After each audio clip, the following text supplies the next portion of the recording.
Passive voice, past perfect tense.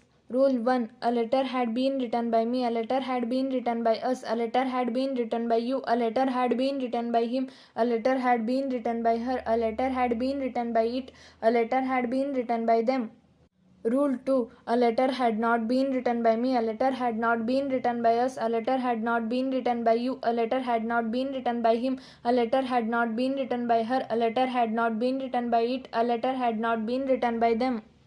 Rule 3. What had been written by me, what had been written by us, what had been written by you, what had been written by him, what had been written by her, what had been written by it, what had been written by them.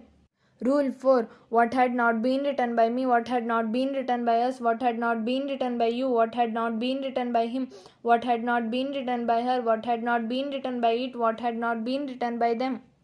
Rule 5. Had a letter been written by me, had a letter been written by us, had a letter been written by you, had a letter been written by him, had a letter been written by her, had a letter been written by it, had a letter been written by them. Rule 6. Had a letter not been written by me, had a letter not been written by us, had a letter not been written by you, had a letter not been written by him, had a letter not been written by her, had a letter not been written by it, had a letter not been written by them. Thank you for watching this video. Change into passive voice and also change into active voice. Write your answer in description box. Thank you for watching self-development educational videos.